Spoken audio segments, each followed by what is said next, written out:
국민주권주의는 헌법에 규정되어 있고 당원주권주의도 우리 당이 나아가야 할 방향입니다. 따라서 1인 1표제는 저는 찬성을 합니다. 하지만 충분한 정보가 주어지지 않은 상태에서 숙고하지 않은 제 속도전으로 OX만 묻는다면 그것은 당원을 거수기로 전락시키는 일종의 인민민주주의적 방식에 불과하다. 그래서 우리는 이 민주주의를 실질적으로 어떻게 발전시켜야 할지 하는 것을 깊이 생각하지 않으면 굉장히 큰 낭패를 볼 수도 있다라는 것을 항상 유의해야 한다고 생각합니다. 지난주에 황명선 강북구 최고위원과 함께 한 기자회견을 통해서 당대표의 조국혁신당과의 합당 제안이 당내 의원들, 당원들은 물론이고 최고위조차 패싱한 대표의 독단적 결정에 따른 당원 주권주의를 위반한 대표 개인의 제안일 뿐이지 당의 공식 제안이 아님을 분명히 하고 대표의 공식 사과와 제안 철회를 요구한 바 있습니다. 그러나 그 이후에 어떠한 답도 저희는 듣지 못했고 민주적 선결 절차를 패싱한 어떠한 합당 논의나 협상도 유효하지 않음을 분명히 밝혀둡니다. 저는 개인적으로 계속해서 지속적으로 통합론자로서 조국혁신당은 물론이고 12.3 해제 결의에 참여했던 국힘의원들까지 포함하여 내란 종식과 대한민국의 새로운 도약이라는 큰 틀에 동의하는 모든 정치 세력이 함께해야 한다고 생각해왔습니다.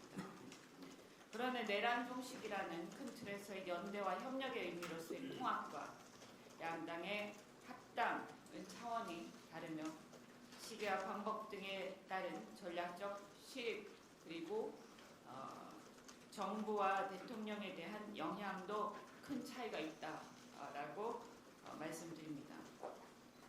특히 다소 불편한 얘기일 수 있지만 현재 이재명 정부의 중도 실용 노선을 뒷받침하는 우리 민주당 중심의 특수합당이 아닌 조국당의 DNA를 유지하면서 하는 합당은 논의의 대상 자체가 되기 어렵다고 생각합니다.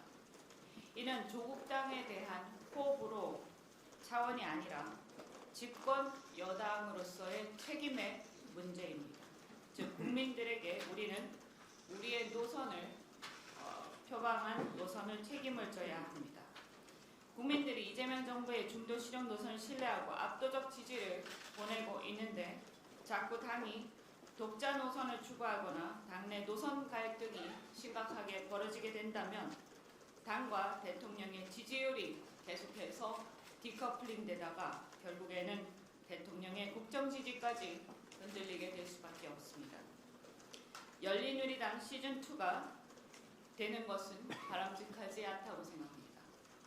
어제 제가 조국혁신당이 주장하는 토지 공개념에 대해 문제 제기를 한 바 있지만 그 외에도 탈원전, 핵잠수함이나 미국의 대외 전략에 대한 입장, 일본과의 공급망 협력 연대 등에 있어서도 이재명 정부의 현실주의, 국익 중심의 실용 노선과 다른 입장을 공공연히 표명해 왔기 때문에 국민들은 조국 혁신당이 이재명 정부의 중도 실용 노선과 궤를 같이 한다고 생각하지 않습니다. 이러한 지점은 최근의 여론조사에서 계층적으로는 중도층, 지역적으로는 서울 수도권과 부울경, 세대로는 2030 세대에서 합당에 대해 부정적 인식이 상당히 큰 것에서도 분명히 드러납니다. 다만 저는 조국혁신당의 그러한 노선이나 정책에 대해 일방적으로 비난하는 것이 아니라 충분히 존중합니다. 하지만 집권 여당이 정권 초기에 섣부른 합당으로 정부와 사사건건 노선 갈등을 빚는 정치 세력을 만들어 열린우리당 시즌2가 되어서는 안 될 것입니다. 오히려 지금까지처럼 윤석열 같은 거대한 빌런에 맞서 싸울 때나 검찰개혁 등 공통의 아젠다에 관해서는 적극 협력하고 연대하면서 따로 또 같이 하면 충분하다고 생각합니다. 그것이 오히려 양당의 서로의 지지층을 온전히 대변하면서 지지율의 합을 극대화하는 방법이며 억지로 의사를 강요하지 않고 민주적 의사표시의 다양성을 보장하는 선거제도 개혁 등 정치 개혁으로 나아가는 길입니다. 사실 저는 이 합당이 조국혁신당 선거 출마를 염두에 둔 몇몇 분들을 제외하면 진보정당의 발전을 지지하는 국민들 입장에서도 과연 바람직한 것인지 의문이 듭니다. 그런데 이런 절차적 하자나 노선의 차이도 문제지만 무엇보다 우리는 이 사안의 정치적 본질을 통찰해야 한다고 생각합니다. 영화나 소설을 보면 고대 로마에서는 2인자, 3인자들에 의한 반란이 빈번했습니다. 최근 상황을 보면 고대 로마가 생각납니다. 하늘 아래 두 개의 태양은 있을 수 없다는 것이 진리입니다. 더욱이 대통령의 임기 초에는 말해서 못하겠습니까? 한마디로 이 사안의 정치적 본질은 대통령에 대한 지지율이 매우 높고 대통령의 권한이 강력한 임기 초반에 2인자, 3인자들이 판을 바꾸고 프레임을 바꾸어 당권과 대권을 향한 욕망, 본인들이 간판이 되려는 욕망이 표출된 결과임을 부인하기 어렵습니다. 즉 조기 합당은 민주당의 주류교체 시도이자 이재명의 민주당을 정청래 조국의 민주당으로 전환하려는 시도라고 보입니다. 다가오는 지선도 이재명 정부 국정 지지로 치르면 충분합니다. 그런데 그 간판을 바꾸려는 불필요한 시도를 할 필요가 뭐가 있겠습니까? 정부 출범 1년도 안 된 시점에 조기 합당은 당내 차기 대권 논쟁을 조기 점화하고 집권 여당으로서 이재명 정부를 뒷받침하는 입법과 정책에 집중하기보다 차기 정부의 부상에 대한 논쟁으로 날샐 가능성이 많습니다. 실제로도 최근 조국혁신당 대표께서 차기 정부에 대한 부상 차이 운운하신 적이 있는데 이는 매우 시기적으로 부적절한 발언입니다. 정부 정책을 열심히 뒷받침해야 할 정권 초기에 당의 시선이 대통령보다 차기 권력 구도와 대권 프레임으로 이동하면 국정 집중도와 입법 속도 모두 약화될 수밖에 없습니다. 사실 이미 지금 우리 당내에 그러한 현상이 나타나고 있는 것임을 우리는 직시해야 할 것입니다. 따라서 이 합당 논의는 즉각 중단되어야 합니다. 더 나아가 이 문제는 우리 민주당만의 문제가 아니라 대한민국 국민 전체의 문제임을 다시 한번 강조합니다. 내란 극복 후 어렵게 출범한 이재명 정부의 국정이 흔들림 없이 뒷받침되어 정부가 성공하길 바라는 것은 대선에서 이재명 대통령을 지지했건 안 했건 대다수 국민들의 바람이자 이해관계이기 때문에 우리는 그 믿음을 흔들어서는 안 됩니다. 정권 초기입니다. 결론적으로 저는 대통령 임기 초 조기 합당은 분명하게 반대합니다. 지금은 프레임을 바꿀 시간이 아니라 대통령의 국정 성공을 뒷받침해야 할 시간이며 이재명 정부의 성공에 당력을 집중하는 게 곧 국민과 대한민국에 대한 집권 여당으로서의 책임이라는 것을 다시 한번 강조합니다. 우리 무당인 조국혁신당과의 관계도 지금까지처럼 협력과 연대를 통해서 얼마든지 잘 해나가고 앞으로 때가 오면 그때 논의하면 될 일이지 이런 식으로 해서 두 당이 굳이 사이가 간극이 벌어질 이유가 전혀 없다고 생각합니다. 이 문제를 다시 한번 이 문제의 정치적 본질을 우리는 통찰하고 이재명 정부의 성공을 위해서 지금은 집중해야 할 때라고 말씀드립니다. 이상입니다. 다음으로 황영선 최고위원의 발언입니다. 네, 어제 이광재 정치사로부터 편지 한 통을 받았습니다. 불출마 편지였습니다. 이광재 전 지사님의 불출마 결정은 개인의 정치가 아닌 당과 국민을 위한 진정한 선당 후사의 실천입니다.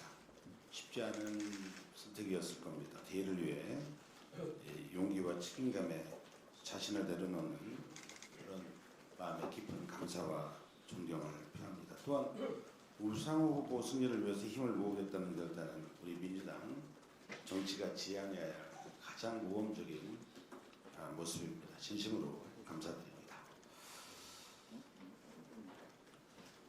이제 합당 논의를 중단하고 국정 뒷받침에 당력을 집중해야 합니다. 지난해 8월 3일 이후 돌아보면 우리 민주당은 국정을 뒷받침하기보다 당무 관련 갈등과 논쟁에 너무 많은 시간과 에너지를 소모했습니다. 무엇이 우선순위였는지, 우리는 과연 국정을 제대로 뒷받침했는지 스스로 묻게 됩니다. 당의 에너지는 내부 갈등 속에서 소진됐고 완보이스 완팀은 고에 그친 순간이 참 많았습니다. 결과적으로 당이 이재명 정부의 국정 운영을 온전히 뒷받침하지 못했다는 현실을 반성하고 성찰합니다. 지도부 한 사람으로서 부끄럽고 저 또한 깊이 반성합니다. 이제 소모적인 합당 논의를 멈추고 국정을 뒷받침하는 데 집중해야 합니다. 합당은 당내 분란만 키우고 우국인 조국 혁신당과의 불필요한 갈등만 일으키고 있습니다. 지금 국민들은 김건희 1년 8개월 1심 선고에 대한 분노하고 있고, 대통령께서 민생개혁 입법률 고작 20% 수준에 머물러 있다고 답답함을 호소하고 있습니다. 그럼에도 대통령 부동산, 설탕 부담금 등 민생 중심의 정책 메시지를 쉼없이 내고 있는데 우리 민주당은 지금 무엇을 하고 있는지 냉정히 돌아봐야 합니다. 대통령 한 사람만 전력 질주하고 당은 대통령을 외롭게 두고 있는 것은 아닌지 무겁고 식은땀이 다 납니다. 당원 주권도 중요하고 합당 문제도 중요합니다만 우리가 세운, 국민이 세운 이재명 정부의 국정을 뒷받침하는 것은 더 중요합니다. 출범 1년도 안 된 이재명 정부의 국정 운영을 뒷받침하는 일은 지금 우리 당이 가장 우선해야 할 책무입니다. 국민들 눈에 민주당이 내부 문제로 민생을 뒷전으로 미루는 모습으로 비춰져서는 절대 안 됩니다. 지금은 우선순위를 분명히 해야 할 때입니다. 합당 논의를 멈추고 당내의 갈등 요소를 뒤로 돌리고 국정 지원과 민생 개혁 입법에 당력을 집중합시다. 이상입니다. 다음 강북구 최고위원의 발언입니다. 지난 토요일 우리는 고이해찬 전 국무총리님을 보내드렸습니다. 이재명 정부의 성공을 뒷받침해야 하는 시기, 그리고 그 승패를 가를 매우 중요한 지방선거를 앞둔 지금 총리님의 부재는 더욱 크게 느껴집니다. 민주당의 최고 전략가였던 총리님이라면 조국 혁신당과 협당추를 어떻게 바라보셨을지 생각하게 됩니다.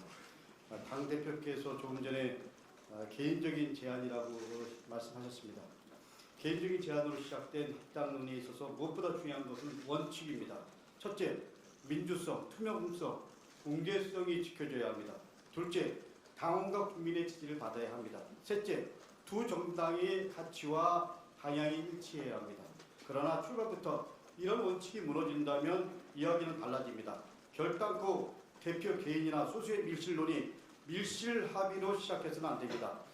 2014년 당시 김한길 민주당 대표와 안철수 새정치연합 대표의 밀실 합의로 진행된 새정치민주연합 합당 사례를 반복해서는 안 됩니다. 지난주 갤럽의 여론조사 결과도 우리는 주의 깊게 봐야 합니다. 중도층에서는 양당의 합당 추진을 좋게 본다는 답변이 28%에 불과했습니다. 좋지 않게 본다는 답변은 40%나 됐습니다. 선거는 언제나 중도층 확장으로 나가야 한다는 대전제가 있습니다. 그런 의미에서 여론조사 결과가 시사한 바를 결코 무시하거나 간과해서는 안 됩니다. 국민의 시선, 중도층의 판단을 냉정하게 봐야 합니다. 바로 이 지점에서 민주진영의 큰 어른이신 백낙정 교수님의 말씀이 더욱 무겁게 다가옵니다. 며칠 전 조국혁신당 조국 대표와 대담을 통해서 밝히신 백낙정 교수님의 말씀을 하나하나 되새겨 보겠습니다. 절차는 틀렸지만 합당은 지지한다는 태도는 아니하다. 대표의 합당 제한 목적과 동기를 따져봐야 한다. 민주당이 조국혁신당을 흡수해야 할 이유가 없다. 민주당의 명분과 실리 모두 의심스럽다. 민주당의 행태에 대해서 정이 안 간다. 대표가 20년, 30년 구상을 갖고 있는가? 지선 전략도 잘 잡지 못하는 것 같다. 대통령 지지율이 60% 이상이면 이재명 카드로 승부하면 압승하게 되었다라고 말씀하셨습니다. 백낙천 교수님의 이 말씀은 특정 개인에 대한 비판이 아닙니다. 우리 지도부 전체를 향한 민주당을 향한 경고로 받아들여야 합니다. 우리 모두가 성찰해야 할 지점입니다. 역대 선거 직전 합당 사례를 봐도 결과는 의도했던 대로 된 적이 없습니다. 여러분 기억해 보십시오. 2014년 지선 직전 새정치연합과의 합당, 2022년 대선 직전 열린민주당과의 합당, 지선 직전 새로운 물결과의 합당도 그랬습니다. 마지막으로 분명히 되짚고 넘어가야 할 사실이 있습니다. 이번 합당 제안은 전적으로 대표 개인의 제안이었습니다. 최고위원회에는 논의도 없이 그야말로 일방적 홍보 전달만 있었습니다. 심한 자괴감 지금도 여전히 느끼고 있습니다. 어떠한 원칙도 지키지 못했습니다. 조국 혁신당과 협당 추진은 이제 원점에서 다시 시작되어야 합니다. 이어서 문정복 최고위원의 발언이 있겠습니다. 이재명 대통령께서 당대표를 하시던 시절이 기억납니다. 의총이고 최고위원회이고 공개적인 자리에서 대표를 앞에 앉혀놓고 그 모진 말을 쏟아냈던 사람들, 그 사람들 지금 어디 있습니까? 그 사람들 당원들이 다 심판했습니다. 당대표께서 개인이 아닙니다. 당원들의 모든 총의로 만들어진 대표입니다. 그 대표가 결정한 사안에 대해서 당원들께 제안을 했습니다. 그리고 이제 공은 당원들께 넘어갔습니다. 당원들께서 하시자고 하면 하실 거고 당원들께서 하시지 말자고 하면 하지 않으실 겁니다. 우리 민주당의 가치는 무엇입니까? 공개적인 면전에서 면박을 주고 비난하고 이렇게 하는 것이 민주당의 가치입니까? 적어도 정부 여당의 공당의 대표가 제안한 내용을 가지고 이렇게 공개적인 석상에서 모욕에 가까운 얘기를 하는 것은 저는 당인으로서의 자세는 아니라고 생각합니다. 당대표께서 제안하셨습니다. 당원들이 뽑은 당대표고 그 당대표께서 제안을 했습니다. 이제 당원들이 결정을 할 차례입니다. 그 과정도 지켜보지 못합니까? 저는 너무 이 상황이 납득이 되지 않습니다. 무엇 때문에 이러는지, 공익을 핑계로 해서 사익을 채우는 것은 아닌지 저는 되묻지 않을 수 없습니다. 비공개 최고에서 충분히 논의할 수 있는 사안이고 국민들을 대상으로 이런 날선 공방이 오가는 것이 과연 민주당에 무슨 도움이 되는지 저는 묻지 않을 수 없습니다.